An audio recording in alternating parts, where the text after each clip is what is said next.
അപ്പോൾ ഒന്നാമത്തെ aluminium paint.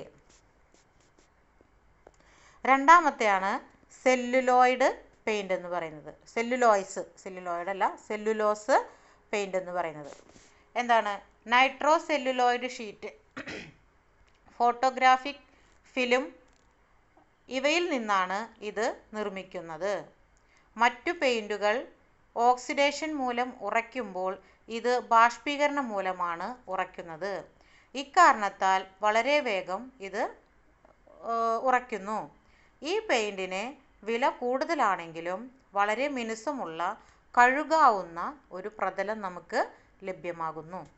ഇതാണ് സെല്ലുലോസ് പെയിൻറ് എന്ന് പറഞ്ഞാൽ. എന്തൊക്കെയാണ് അതിൻ്റെ കണ്ടൻറ്റ് പറയുന്നത്? നൈട്രോ സെല്ലുലോയിഡ് ഷീറ്റ്, അതുപോലെ തന്നെ ഫോട്ടോഗ്രാഫിക് ഫിലിം, ഇത് രണ്ടും ഇതിൽ നിന്നാണ് നമ്മൾ എന്തുണ്ടാക്കുന്നത് പറയുന്നത്? ഈ സെല്ലുലോസ് പെയിൻറ് ഉണ്ടാക്കുന്നതായിട്ട് പറയുന്നത്. മറ്റു പെയിൻറ്റുകൾ ഓക്സിഡേഷൻ മൂലമാണ് അത് സർഫസിൽ ഉറച്ചു പോകുന്നതെങ്കിൽ ഇത് ബാഷ്പീകരണം മൂലമാണ് അത് സർഫസിൽ അത് ഉറയ്ക്കുന്നത്. അത് പെട്ടെന്ന് ഉറയ്ക്കുന്നു, മറ്റേ രീതിയിലേക്കാളും പെട്ടെന്ന് ഇത് ഉറയ്ക്കുന്നു എന്ന് പറയുന്നു. ഈ പെയിൻറ്റിന് വില കൂടുതലാണെങ്കിലും അതിൻ്റെ സർഫസ് നമുക്ക് വാഷ് ചെയ്തിട്ട് യൂസ് ചെയ്യാൻ പറ്റുന്ന തരത്തിലുള്ളതാണെന്നാണ് പറയുന്നത്. അപ്പോൾ അലുമിനിയം പെയിൻറ്, അതുപോലെ തന്നെ സെല്ലുലോസ് പെയിൻറ്. രണ്ടാമത്തേതാണ് പറയുന്നത് ബിറ്റുമിനസ് പെയിൻറ്. ആസ്ഫാൾട്ട് അല്ലെങ്കിൽ വെജിറ്റബിൾ ബിറ്റുമിൻ ഓയിലിൽ വെജിറ്റബിൾ ബിറ്റുമിൻ ഓയിലിലോ പെട്രോളിയത്തിലോ ലയിപ്പിച്ചാണ് ബിറ്റുമിൻ പെയിൻറ് ഉണ്ടാക്കുന്നത്. കറുത്ത നിറമുള്ള ഈ പെയിൻറ് വെള്ളത്തിനടിയിൽ ഇരുമ്പ് പെയിൻറ് ചെയ്യാനായിട്ട് ഉപയോഗിക്കുന്നു. അപ്പോൾ ബിറ്റുമിനസ് പെയിൻറ് എന്ന് പറഞ്ഞു കഴിഞ്ഞാൽ എന്താ പറഞ്ഞേ? ആസ്ഫാൾട്ട് അല്ലെങ്കിൽ വെജിറ്റബിൾ ബിറ്റുമിൻ ഓയിൽ, ആസ്ഫാൾട്ടിൻ്റെയോ അല്ലെങ്കിൽ വെജിറ്റബിൾ ബിറ്റുമിൻ്റെയോ ഓയിലിലോ അല്ലെങ്കിൽ പെട്രോളിയത്തിലോ ലയിപ്പിച്ചിട്ടാണ് ബിറ്റുമിൻ പെയിൻറ് ഉണ്ടാക്കുന്നത്. ഇതിൻ്റെ ബിറ്റുമിൻ്റെ കളർ ഓൾറെഡി നമുക്കറിയാം, അത് കറുപ്പ് നിറമാണെന്നുണ്ട് അല്ലേ? കറുപ്പ് നിറമാണ്. അപ്പോൾ ഈ കറുപ്പ് നിറമുള്ള പെയിൻറ് എവിടെയാണ് ഈ ബിറ്റുമിൻ പെയിൻറ് യൂസ് ചെയ്യുന്നതെന്ന് പറയുന്നുണ്ട്. വെള്ളത്തിനടിയിലുള്ള ഇരുമ്പ് പെയിൻറ് ചെയ്യാനാണ് നമ്മൾ ബിറ്റുമിൻ പെയിൻറ് സാധാരണയായിട്ട് ഉപയോഗിക്കുന്നത്. അടുത്തത് പറയുന്നതാണ് സിമൻറ്റ് പെയിൻറ്.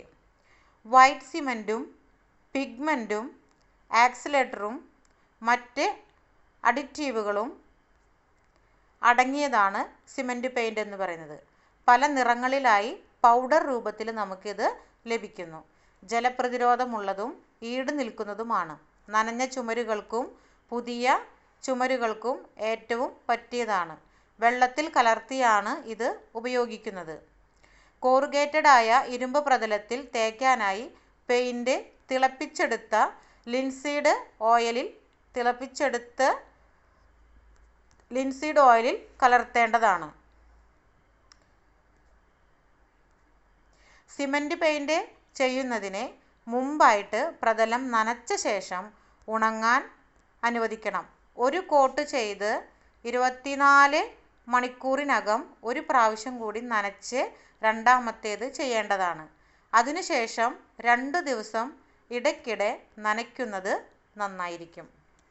അപ്പോൾ എന്താണ് സിമൻറ്റ് പെയിൻറ് എന്ന് പറഞ്ഞാൽ? വൈറ്റ് സിമൻറ്റ് എന്താണെന്ന് നമുക്കറിയാം അല്ലേ? വൈറ്റ് സിമൻറ്റും പിഗ്മെൻറ്റ് എന്ന് പറഞ്ഞാൽ കളർ പിഗ്മെൻറ്റിനെയാണ് ഉദ്ദേശിക്കുന്നത്. കുറച്ച് പിഗ്മെൻറ്റ്സുകൾ നമ്മൾ ആ കളർ പിഗ്മെൻറ്റ്സ് പറഞ്ഞ സമയത്ത് നമ്മൾ കുറച്ച് പിഗ്മെൻറ്റ്സുകളെ കുറിച്ച് നമ്മൾ പഠിച്ചതാണ്. ചുവപ്പ് കിട്ടാൻ വേണ്ടി നമ്മൾ പച്ച, ഗ്രേ ഇതൊക്കെ കിട്ടാൻ വേണ്ടി നമ്മൾ ഏത് തരത്തിലുള്ള പിഗ്മെൻറ്റ്സുകളാണ് യൂസ് ചെയ്യാന്ന് നമ്മൾ കഴിഞ്ഞ ക്ലാസ്സിൽ പറഞ്ഞതാണ്. അപ്പോൾ ഈ വൈറ്റ് സിമൻറ്റും കളറിങ് പിഗ്മെൻറ്റും ആക്സിലേറ്ററും മറ്റ് അതിലുള്ള മറ്റ് മെറ്റീരിയൽസുകളും അടങ്ങിയതാണ് സിമൻറ്റ് പെയിൻറ് എന്ന് പറയുന്നത്. പല നിറങ്ങളിലായിട്ട് പൗഡർ രൂപത്തിലാണ് നമുക്ക് എന്ത് ലഭിക്കുന്നത്? സിമൻറ്റ് പെയിൻറ് നമുക്ക് ലഭിക്കുന്നത്. പൗഡർ ഫോമിലാണ് സിമൻറ്റ് പെയിൻറ് ലഭിക്കുന്നത്. ഇത് വെള്ളത്തെ പ്രതിരോധിക്കുന്നതാണെന്ന് പറയുന്നുണ്ട്, ഡ്യൂറബിലിറ്റി ഉള്ളതാണെന്ന് പറയുന്നു.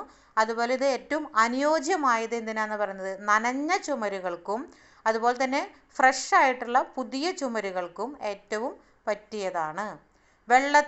ഇത് മിക്സ് ചെയ്യുന്നത് വെള്ളത്തിൽ കലർത്തിയാണ് നമ്മളിത് ഉപയോഗിക്കുന്നതായിട്ട് പറയുന്നത്, സിമൻറ്റ് പെയിൻറ് എന്ന് പറയുന്നത്. ഇത് ഇനി കോറുഗേറ്റഡ് ആയിട്ടുള്ള ഇരുമ്പ് പ്രതലത്തിൽ തേക്കാനായിട്ട് പെയിൻറ് തിളപ്പിച്ചെടുത്ത് ലിൻസീഡ് ഓയിലിൽ കലർത്തേണ്ടതാണെന്നാണ് പറയുന്നത്. ഈ കോറുഗേറ്റഡ് ആയ ഇരുമ്പ് പ്രതലം എന്ന് പറയുമ്പോൾ ഈ കോറുഗേറ്റഡ് ഷീറ്റ് എന്ന് പറയുന്നത് നമ്മളിങ്ങനെ എന്താ പറയുക, ഇങ്ങനെ നമ്മുടെ സാധാരണ റൂഫിലിടുന്ന ഡ്രസ്സിനൊക്കെ ഇടുന്ന ഷീറ്റില്ലേ, ഇങ്ങനെ കയറി ഇറങ്ങി ഇങ്ങനെ കിടക്കുന്നത്, ഇങ്ങനെ റാ പോലെ അങ്ങനെ കിടക്കുന്ന ആ ഷേപ്പിലാണ് നമ്മൾ കോറുഗേറ്റഡ് ഷേപ്പ് എന്ന് പറയുന്നത്, കോറുഗേറ്റഡ് ആയിട്ടുള്ളത് എന്ന് പറയുന്നത്.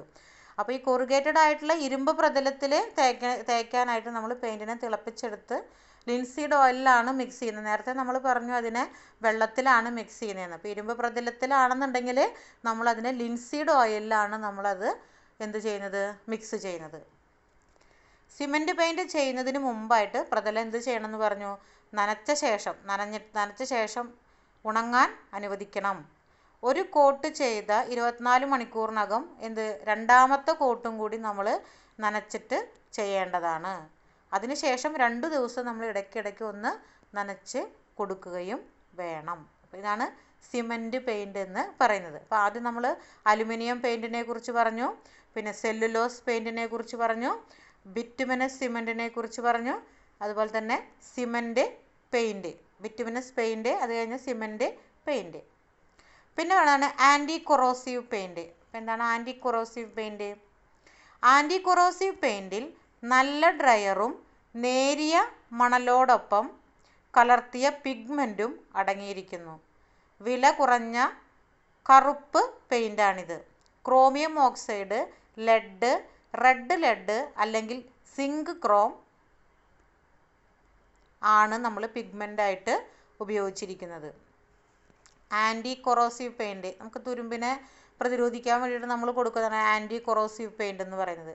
അപ്പോൾ ഈ ആൻറ്റി കൊറോസീവ് പെയിൻറ്റിൽ നല്ല ഡ്രയർ, അതുപോലെ തന്നെ നേരിയ മണലോടൊപ്പം കളർ പിഗ്മെൻറ്റും കലർത്തിയിട്ടാണ് ഇതിടുക. അപ്പോൾ ഡ്രയറും അതുപോലെ തന്നെ കളർ പിഗ്മെൻറ്റും അതുപോലെ തന്നെ മണലും, ഇത് മിക്സ് ചെയ്തിട്ട് നമ്മൾ നേരിയ മണലുമാണെന്നാണ് പറയുന്നത് ആൻറ്റി കൊറോസീവ് പെയിൻറ്റിന് ഇതിൽ അടങ്ങിയിരിക്കുന്നു എന്നാണ് പറയുന്നത്. ഇനി ഇത് വില കുറഞ്ഞതാണ്, അതുപോലെ കറുപ്പ് പെയിൻ്റാണ്. ഇനി നമ്മൾ നേരത്തെ പറഞ്ഞ ഡ്രയറും അതുപോലെ തന്നെ കളറിങ് പിഗ്മെൻറ്റും, നമ്മൾ ഡ്രയറുകൾ ഏതൊക്കെയാണെന്നുള്ളത് നമ്മൾ മുമ്പ് പഠിച്ചതാണ്, ഏതൊക്കെയാണ് നമുക്ക് ഡ്രയറുകളായിട്ട് വരുന്നത്, അതുപോലെ കളറിങ് പിഗ്മെൻറ്റും അതിൻ്റെ പേരുകളാണ് ഇവിടെ അവർ കൊടുത്തിട്ടുള്ളത്. ഏതൊക്കെയാണെന്ന് നമ്മളതിൽ ക്രോമിയം ഓക്സൈഡ്, ലെഡ്, അതുപോലെ റെഡ് ലെഡ്, സിങ്ക് ക്രോം, ഇതൊക്കെ നമ്മൾ ഡ്രയറും അതുപോലെ തന്നെ അതിൻ്റെ ബേസ് വെഹിക്കിളൊക്കെ പഠിച്ച സമയത്ത് കളറിങ് പിഗ്മെൻ്റൊക്കെ പഠിച്ചപ്പോൾ അതിൽ പറഞ്ഞിരുന്നു നമ്മൾ അതിൽ അടങ്ങിയിരിക്കുന്ന ഘടകങ്ങൾ ഇൻഗ്രീഡിയൻസ് ഏതൊക്കെയാണെന്നുള്ളത്. അപ്പോൾ ഇതൊക്കെയാണ് നമ്മൾ കളറിങ് പിഗ്മെൻ്റായിട്ട് ഉപയോഗിക്കുന്നതെന്ന് പറയുന്നത്. അപ്പോൾ ആൻറ്റി കൊറോസീവ് എന്ന് പറയുമ്പോൾ അതിൽ എന്തൊക്കെയാണ് ഡ്രയറും അതുപോലെ തന്നെ പിഗ്മെൻറ്റും അതുപോലെ തന്നെ നേരിയ മണലുമാണ് നമ്മളതിൽ ഉപയോഗിക്കുന്നത് ആൻറ്റി കൊറോസീവ് പെയിൻറ്റ് എന്ന് പറഞ്ഞു കഴിഞ്ഞാൽ. പിന്നെ പറഞ്ഞതാണ് ആസ്ബറ്റോസ് പെയിൻറ്റ്. ആസ്ബറ്റോസ് പെയിൻറ്റ് എന്ന് പറഞ്ഞു കഴിഞ്ഞാൽ എന്താ? ഫൈബ്രസ് ആസ്ബറ്റോസ് ആണ് ഇതിലെ പ്രധാന ഘടകം. ഇതിനെ ജലത്തെയും ആസിഡ് വാതകങ്ങളെയും പ്രതിരോധിക്കാനുള്ള കഴിവുണ്ടെന്നാണ് പറയുന്നത്. എന്താണ് ആസ്ബറ്റോസ് പെയിൻറ്റ്? പണ്ടൊക്കെ നമ്മൾ ആസ്ബറ്റോസ് ഷീറ്റുകൾ നമ്മൾ ഉപയോഗിച്ചിരുന്നു അല്ലേ? ഇപ്പം അത്ര അങ്ങോട്ട് പ്രാബല്യത്തിലുണ്ടോ എന്നറിയില്ല. അപ്പം ഇതെങ്ങനെയാണ് പറയുന്നത്? ഫൈബ്രസ് ആസ്ബറ്റോസ് ആണ് ഇതിലെ പ്രധാന ഘടകം. ഇതിൽ പ്രധാനമായിട്ടുള്ള ഇൻഗ്രീഡിയൻ്റ് എന്ന് പറയുന്നത് ഫൈബ്രസ് ആസ്ബറ്റോസ് ആണ്. ഇതിനെ വെള്ളത്തിനെയും ആസിഡ് വാതകങ്ങളെയും പ്രതിരോധിക്കാനുള്ള കഴിവുണ്ട്. ഏതിനെ? ആസ്ബറ്റോസ് പെയിൻറ്റിനെ എന്തിനുള്ള കഴിവുണ്ട്? വെള്ളത്തെ മാത്രമല്ല ആസിഡ് വാതകങ്ങളെയും പ്രതിരോധിക്കാനുള്ള കഴിവുണ്ട്. അടുത്തെന്താണ്? Colloidal paint. ഇനർട്ട് വസ്തുക്കൾ ചേരാത്ത പെയിൻ്റാണിത്. സെറ്റ് ആവാനായിട്ട് കൂടുതൽ സമയമെടുക്കുമെന്ന് പറയുന്നുണ്ട്. ഇനർട്ട് എന്ന് പറഞ്ഞാൽ എന്താ? ഇനർട്ട് വസ്തുക്കൾ എന്ന് പറഞ്ഞു. അതെന്താ സാധനം?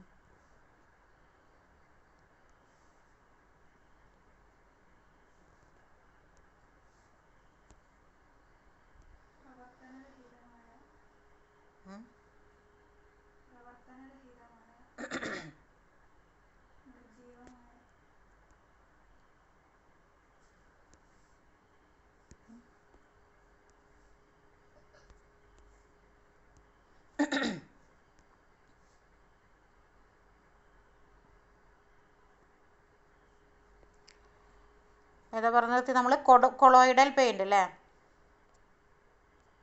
Colloidal paint. ഇനർട്ട് വസ്തുക്കൾ ചേരാത്ത പെയിൻ്റാണിത്. സെറ്റ് ആവാനായിട്ട് നമുക്കിതിൽ കൂടുതൽ സമയമെടുക്കുന്നു എന്നേ നമ്മളോട് പറയുന്നുള്ളൂ. അതിലെ കണ്ടൻറ്റ് ഏതാണെന്ന് നമ്മളോട് പറഞ്ഞിട്ടില്ല.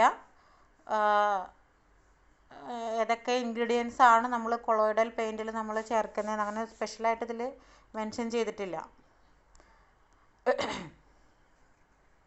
ഇനർട്ട് വസ്തുക്കൾ എന്ന് പറഞ്ഞു കഴിഞ്ഞാൽ പ്രത്യേകിച്ച് പ്രവർത്തനങ്ങളൊന്നും നടക്കാത്ത മെറ്റീരിയൽസ്, അതാണ് നമ്മൾ ഉദ്ദേശിക്കുന്നത്. നിർജ്ജീവമായത് അല്ലെങ്കിൽ പ്രത്യേകിച്ച് ആക്ഷൻസോ പ്രത്യേകിച്ച് കാര്യങ്ങളൊന്നും ആവാത്ത മെറ്റീരിയൽസ്, അതാണ് ഇനർട്ട് വസ്തുക്കൾ എന്ന് പറഞ്ഞാൽ ഉദ്ദേശിക്കുന്നത്.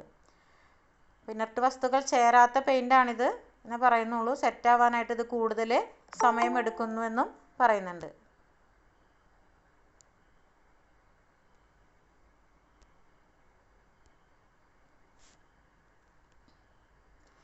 അതുപോലെ തന്നെ അടുത്തത് പറയുന്നതാണ് എമൽഷൻ പെയിൻറ്. എമൽഷൻ പെയിൻറ്റിൻ്റെ പ്രധാന ഘടകം പോളിവൈനൽ അസറ്റേറ്റ് അല്ലെങ്കിൽ സിന്തറ്റിക് റെസിൻ ആണ്. ഈ എന്തെന്ന് പറയുന്നത് നമ്മുടെ എമൽഷൻ പെയിൻ്റ് എന്ന് പറയുന്നത്. 2 മണിക്കൂർ കൊണ്ട് ഉണങ്ങുന്ന പെയിൻ്റാണിത്. നിറം മങ്ങില്ല. ജലം ഉപയോഗിച്ച് നമുക്ക് വാഷ് ചെയ്യാം. ആൽക്കലിയെ പ്രതിരോധിക്കും. പരുപരുത്ത സിമൻറ്റ് തേച്ച പ്രതലത്തിൽ ആദ്യം സിമൻറ്റ് പെയിൻറ് തേച്ച് മിനുസപ്പെടുത്തിയ ശേഷം എമൽഷൻ പെയിൻറ് നമുക്ക് ഉപയോഗിക്കാമെന്നാണ് പറയുന്നത്. അപ്പോൾ എന്താണ് എമൽഷൻ പെയിൻറ്? എമൽഷൻ പെയിൻറ് പ്രധാന ഘടകം എന്ന് പറയുന്നത് പോളിവൈനൽ അസറ്റേറ്റും അതുപോലെ തന്നെ സിന്തറ്റിക് റെസിനുമാണ് നമ്മൾ ഉപയോഗിക്കുന്നത്. എമൽഷൻ പെയിൻറ്റിൽ ഉപയോഗിക്കുന്നത് പോളിവൈനൽ അസറ്റേറ്റും അതുപോലെ തന്നെ സിന്തറ്റിക് റെസിനുമാണ് നമ്മൾ ഉപയോഗിക്കുന്നത്. 2 മണിക്കൂർ കൊണ്ട് ഉണങ്ങുന്ന ഒരു പെയിൻ്റാണിത്. പിന്നെ അതിൻ്റെ പ്രത്യേകത എന്താ പറയുന്നത്? നിറം മങ്ങില്ല. ജലം ഉപയോഗിച്ച് കഴുകാൻ പറ്റും, അതായത് നമുക്കത് വാഷ് ചെയ്യാൻ പറ്റും. അതുപോലെ തന്നെ അതിലെ ആൽക്കലിയെ പ്രതിരോധിക്കും. പിന്നെന്താ പറയണത്? പരുപരുത്ത നമ്മൾ പ്ലാസ്റ്ററിങ് നടത്തിയ പ്രതലത്തിൽ ആദ്യം ഈ സിമൻറ്റ് പെയിൻ്റ് ഇട്ട് നമ്മൾ സർഫസ് ഫിനിഷ് ചെയ്തതിന് ശേഷം നമുക്കതിൽ എന്തടിച്ചു കൊടുക്കാമെന്ന് പറയുന്നു? എമൽഷൻ പെയിൻറ് നമുക്കതിൽ ഉപയോഗിക്കാമെന്ന് പറയുന്നു. പിന്നെ പറയുന്നതാണ് ഇനാമൽ പെയിൻറ്. പല നിറങ്ങളിൽ ലഭിക്കുന്ന ഈ പെയിൻറ്റിൻ്റെ ഘടകങ്ങൾ വൈറ്റ് ലെഡ് അല്ലെങ്കിൽ zinc white, oil, petroleum spirit, റെസിനുകൾ തുടങ്ങിയവയാണ്. എന്തൊക്കെയാണ് ഇനാമൽ പെയിൻറ്റിലെ ഘടകങ്ങൾ എന്ന് പറയുന്നത്? ഇത് ലഭിക്കുന്ന ഇതിൻ്റെ ഘടകങ്ങൾ വൈറ്റ് ലെഡ് ഉപയോഗിക്കുന്നുണ്ട്, അത് അല്ലെങ്കിൽ സിങ്ക് വൈറ്റ്, വൈറ്റ് ലെഡ് അല്ലെങ്കിൽ zinc white, oil, petroleum spirit, അതുപോലെ തന്നെ റെസിനുകൾ. റെസിൻ ഉദ്ദേശിക്കുന്നത് പശ എന്നാണ് ഉദ്ദേശിക്കുന്നത്. റെസിനുകൾ ഉപയോഗിക്കുന്നത് ഏതെങ്കിലും എന്താ പറയുക, അതിനു വേണ്ടി തയ്യാറാക്കിയിട്ടുള്ള പ്രത്യേക തരത്തിലുള്ള റെസിനുകൾ. അപ്പോൾ ഈ ഇങ്ങനെയുള്ള റെസിനുകളാണ് നമ്മൾ എന്തൊക്കെയാണ് പറഞ്ഞത്? നമ്മൾ വൈറ്റ് ലെഡ്, അതുപോലെ തന്നെ സിങ്ക് വൈറ്റ് അല്ലെങ്കിൽ സിങ്ക് വൈറ്റ്, വൈറ്റ് ലെഡ് അല്ലെങ്കിൽ zinc white, oil, petroleum spirit, അതുപോലെ തന്നെ റെസിനുകൾ, ഇവ അടങ്ങിയതാണ്. ഇത്രയും ഘടകങ്ങൾ അടങ്ങിയതാണ് എന്തെന്ന് പറയുന്നത്? ഈ ഇനാമൽ പെയിൻ്റ് എന്ന് പറയുന്നത്. ഇനി ഇത് ഉണങ്ങാനായിട്ട് സമയമെടുക്കും. പ്രതലം അതിൻ്റെ സർഫസ് ഡ്യൂറബിലിറ്റി ഉള്ളതാണ്, നല്ല സ്ട്രോങ് ആയിട്ടുള്ളതാണ്, ഉറപ്പുള്ളതാക്കുന്നു. അതുപോലെ തന്നെ ആസിഡ്, ആൽക്കലി, പുക, ചൂട്, തണുപ്പ് ഇവയൊന്നും നമുക്ക് ഇതിൽ ബാധിക്കില്ല. പെയിൻറ് ചെയ്യുന്നതിന് മുമ്പായിട്ട് പെയിൽ ലിൻസീഡ് ഓയിലിൽ ടൈറ്റാനിയം വൈറ്റ് ചേർത്ത് ഒരു പ്രൈമർ കോട്ട് ചെയ്യുന്നത് നന്നായിരിക്കുമെന്നാണ് പറയുന്നത്. ഈ ഇനാമൽ പെയിൻറ് ചെയ്യുന്നതിന് മുമ്പായിട്ട് എന്താണ് അവർ പറയുന്നത്? ഈ ലിൻസീഡ് ഓയിലിൽ ടൈറ്റാനിയം വൈറ്റ് ചേർത്ത് ഒരു പ്രൈമർ കോട്ട് നമ്മൾ അടിച്ചു കൊടുത്താൽ അതിന് മുകളിൽ നമ്മൾ ഇനാമൽ പെയിൻറ് കൊടുക്കുകയാണെങ്കിൽ നല്ലതാണെന്ന് പറയുന്നു. അടുത്തതാണ് ഗ്രാഫൈറ്റ് പെയിൻറ്. എന്തൊക്കെയായാലും ഇൻഗ്രീഡിയൻസ് പറഞ്ഞാൽ അമോണിയ, ക്ലോറിൻ, സൾഫർ തുടങ്ങിയ രാസവസ്തുക്കളുമായി ബന്ധമുണ്ടാകാൻ സാധ്യതയുള്ള ഇരുമ്പ് പ്രതലത്തിൽ ഉപയോഗിക്കുന്ന കറുപ്പ് നിറമുള്ള ഒരു പെയിൻ്റാണ് ഗ്രാഫൈറ്റ് പെയിൻറ്. അതിൻ്റെ ഘടകങ്ങളല്ല കേട്ടോ. അതായത് അമോണിയ, ക്ലോറിൻ, സൾഫർ ഇത് മൂന്നും ഈ 3 രാസവസ്തുക്കളുമായിട്ട് ബന്ധമുണ്ടാകാൻ സാധ്യതയുള്ള ഇരുമ്പ് പ്രതലങ്ങൾ, ഇപ്പോൾ നമ്മൾ ഈ അമോണിയോ അല്ലെങ്കിൽ അമോണിയ സൂക്ഷിക്കുന്ന സ്ഥലങ്ങളോ അങ്ങനെയൊക്കെയുള്ള ഇതുണ്ടാവുമല്ലോ, അങ്ങനെയുള്ള ക്ലോറിനും അമോണിയൊക്കെ നമ്മൾ സൂക്ഷിക്കുന്ന സ്ഥലങ്ങൾ അത് ഇരുമ്പ് പ്രതലത്തിലൊക്കെ ആണെന്നുണ്ടെങ്കിൽ അത് എന്താ പറയുക, അതിന് ഡിഫക്റ്റ് വരാതിരിക്കാൻ വേണ്ടിയിട്ട് നമുക്ക് എന്ത് ചെയ്യാം, ഈ ഗ്രാഫൈറ്റ് പെയിൻറ്റ് നമുക്കതിൽ ഉപയോഗിക്കാം. അതൊരു കറുപ്പ് നിറമുള്ള പെയിൻ്റ് ആണെന്നാണ് പറയുന്നത്. എന്താണ് പറയുന്നത്, ഇരുമ്പ് പ്രതലത്തിൽ ഉപയോഗിക്കുന്ന കറുപ്പ് നിറമുള്ള ഒരു പെയിൻ്റാണ് എന്ത് പറയുന്നത്, ഗ്രാഫൈറ്റ് പെയിൻ്റ് എന്ന് പറയുന്നത്. അത് എന്തുമായിട്ട് കണക്റ്റഡ് ആവുന്നതാണ്, അമോണിയ അല്ലെങ്കിൽ ക്ലോറിൻ, സൾഫർ. ഇപ്പോൾ അമോണിയ ക്ലോറിനൊക്കെ എന്ന് പറഞ്ഞു കഴിഞ്ഞാൽ നമുക്കറിയാം അല്ലേ, രാസവസ്തുക്കളാണ്. അപ്പോൾ നമുക്ക് ഇരുമ്പ് പ്രതലത്തിലുമായിട്ട് ചേരുമ്പോൾ ഉണ്ടാകുന്ന ഡിഫക്റ്റുകൾ, അപ്പോൾ അത് ഇല്ലാതാക്കാൻ വേണ്ടിയിട്ട് നമുക്ക് ഗ്രാഫൈറ്റ് പെയിൻറ്റുകൾ നമുക്ക് യൂസ് ചെയ്താൽ നല്ലതാണെന്ന് പറയുന്നു. പിന്നെ പറയണതാണ് എന്ത്, ഇൻഡോസ് പെയിൻറ്റ്. എന്താണ് ഇൻഡോസ് പെയിൻറ്റ് എന്ന് പറഞ്ഞു കഴിഞ്ഞാൽ, ടർപ്പൻറ്റൈൻ ഉപയോഗിക്കാതെ വൈറ്റ് ലെഡ് അല്ലെങ്കിൽ സിങ്ക് വൈറ്റ്,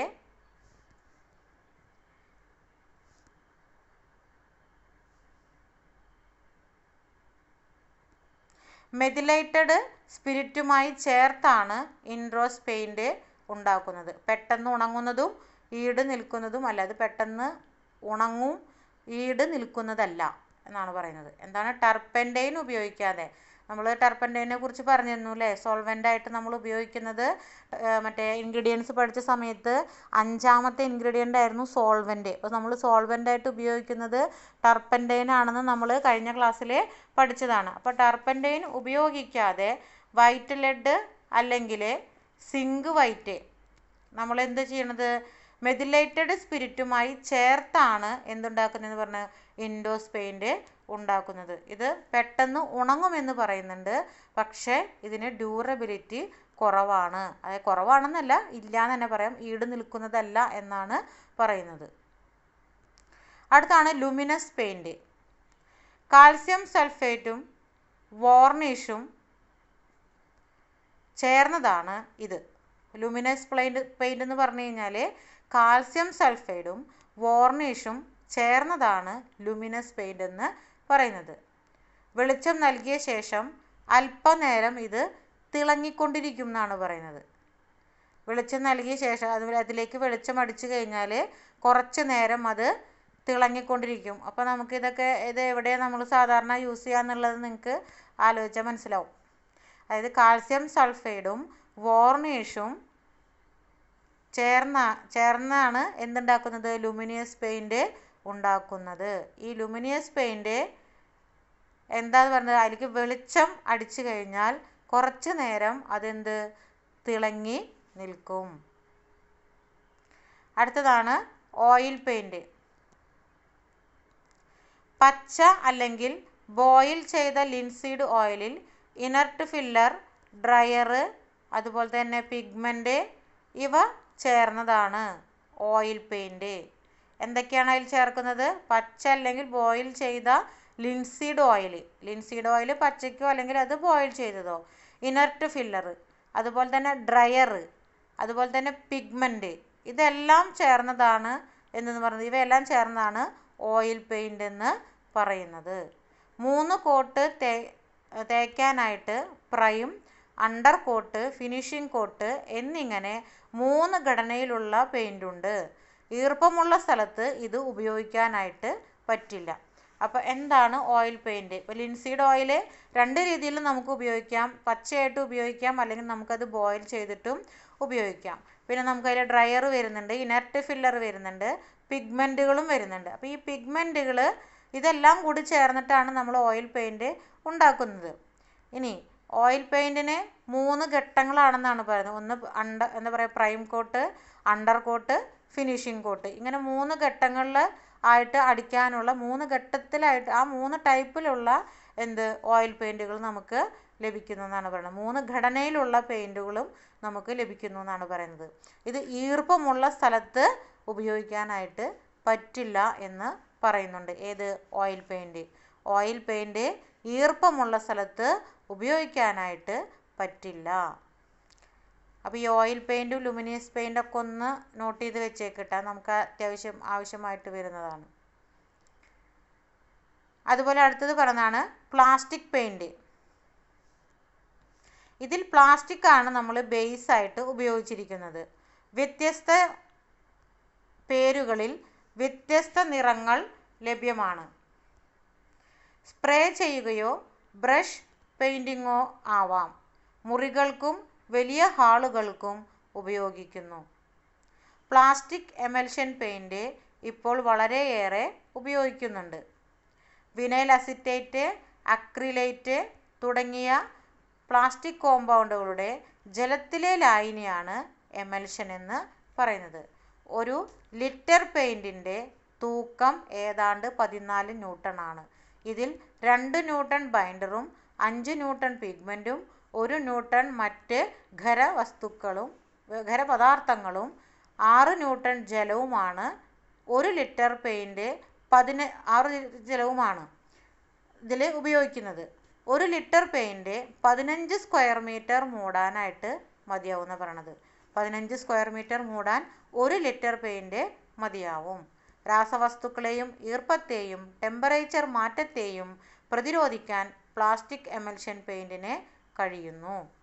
പെയിൻറ്റ് ചെയ്യേണ്ട പ്രതലം നന്നായി വൃത്തിയായി മിനുസപ്പെടുത്തിയാൽ കൂടുതൽ നല്ല ഫലം കിട്ടുന്നു എന്നാണ് പറയുന്നത്. ഇത്തിരി അധികം പ്ലാസ്റ്റിക് പെയിൻറ്റിനെ കുറിച്ചിട്ട് നമ്മളോട് പറയുന്നുണ്ട്. അപ്പോൾ പ്ലാസ്റ്റിക് പെയിൻറ്റിൻ്റെ ബേസ് ആയിട്ട് ഉപയോഗിക്കുന്നത് എന്താണെന്നാണ് പറയുന്നത്? പ്ലാസ്റ്റിക് ആണ് അല്ലേ? ഒരു പ്ലാസ്റ്റിക് പെയിൻറ്റിൻ്റെ ബേസ് ആയിട്ട് നമ്മൾ ഉപയോഗിക്കുന്നത് എന്താണ്? പ്ലാസ്റ്റിക് ആണ്. വ്യത്യസ്ത പേരുകളിൽ വ്യത്യസ്ത നിറങ്ങളിൽ നമുക്കിത് ലഭിക്കുന്നുണ്ട്. അത് സ്പ്രേ ചെയ്തോ ബ്രഷ് ചെയ്തിട്ടൊക്കെ നമുക്കിത് ഉപയോഗിക്കാനായിട്ട് പറ്റുന്നു. ഇനി എന്താ പറയണത്? ഈ പ്ലാസ്റ്റിക് എമൽഷൻ പെയിൻറ്റ് ഇപ്പോൾ വളരെയേറെ നമ്മൾ ഉപയോഗിക്കുന്നൊരു മെറ്റീരിയലാണെന്നാണ് പറയുന്നത്. വിനൈൽ അസിറ്റേറ്റ്, അക്രിലേറ്റ് തുടങ്ങിയ പ്ലാസ്റ്റിക് കോമ്പൗണ്ടുകളുടെ ജലത്തിലെ ലായനിയാണ് എമൽഷൻ എന്ന് പറയുന്നത്. ഏതൊക്കെയാണ് പറയുന്നത്? പോളിവൈനൽ അസിറ്റേറ്റ്, അതുപോലെ തന്നെ അക്രിലേറ്റ് തുടങ്ങിയ പ്ലാസ്റ്റിക് കോമ്പൗണ്ടുകളുടെ ജലത്തിലെ ലായനിയാണ് എമൽഷൻ എന്ന് പറയുന്നത്. ഇനി 1 ലിറ്റർ പെയിൻറ്റിൻ്റെ തൂക്കം, 1 ലിറ്റർ പെയിൻറ്റിൽ എന്തൊക്കെ കണ്ടൻറ്റുകൾ ഉണ്ടെന്നാണ് ഒരു തൂക്കം ഏതാണ്ട് 14 ന്യൂട്ടൺ ആണെന്ന് പറയുന്നത്. 1 ലിറ്റർ പെയിൻ്റ് എന്ന് പറഞ്ഞാൽ 14 ന്യൂട്ടൺ ആണെന്നാണ് പറയുന്നത്. ഇനി അതൊക്കെ അതിൻ്റെ ആ ഡിവൈഡാണ് പറഞ്ഞിരിക്കുന്നത്. ഈ 14 ഏതൊക്കെയാണെന്നുള്ളത്. ഇതിൽ 2 ന്യൂട്ടൺ ബൈൻഡറും 5 ന്യൂട്ടൺ പിഗ്മെൻറ്റും 1 ന്യൂട്ടൺ മറ്റു ഖരപദാർത്ഥങ്ങളും 6 ന്യൂട്ടൺ ജലവുമാണ് നമ്മളിതിൽ ഉപയോഗിക്കുന്നത്. 1 litre paint 15 square metre cover ചെയ്യാനായിട്ട് നമുക്ക് പറ്റുമെന്നാണ് പറയുന്നത് 1 ലിറ്റർ പെയിൻറ്റ് കൊണ്ട്. അതുപോലെ തന്നെ ഇത് രാസവസ്തുക്കളെയും അതുപോലെ മോയ്സ്ചറിനെയും ടെമ്പറേച്ചറിനെയും മാറ്റത്തെയും പ്രതിരോധിക്കാൻ പ്ലാസ്റ്റിക് എമൽഷൻ പെയിൻറ്റിന് കഴിയുന്നു. പെയിൻറ്റ് ചെയ്യേണ്ട പ്രതലം എന്ത് ചെയ്യണം? നന്നായിട്ട് വൃത്തിയായിട്ട് നമ്മൾ മിനുസപ്പെടുത്തി ചെയ്യുകയാണെങ്കിൽ നമുക്കത് കൂടുതൽ നല്ല ഫലം കിട്ടുന്നു എന്നാണ് പറയുന്നത്. കട്ടിയായ രൂപത്തിൽ ലഭ്യമാകുന്ന പ്ലാസ്റ്റിക് എമൽഷൻ പെയിൻറ്റ് നിർമ്മാതാക്കളുടെ നിർദ്ദേശമനുസരിച്ച് ആവശ്യാനുസരണം നേർപ്പിച്ചാണ് ഉപയോഗിക്കുന്നത്. കൂടുതൽ കട്ടിയുള്ള ഒറ്റ കോട്ട് ചെയ്യുന്നതിനേക്കാൾ നല്ലത് 2-3 കോട്ട് ചെയ്ത് കട്ടി കൂട്ടുകയാണ് വേണ്ടതെന്ന്. എന്താ പറയണേ? കട്ടിയായ രൂപത്തിൽ ഇത് കിട്ടുമ്പോൾ നല്ല കട്ടിയായിരിക്കും അല്ലേ?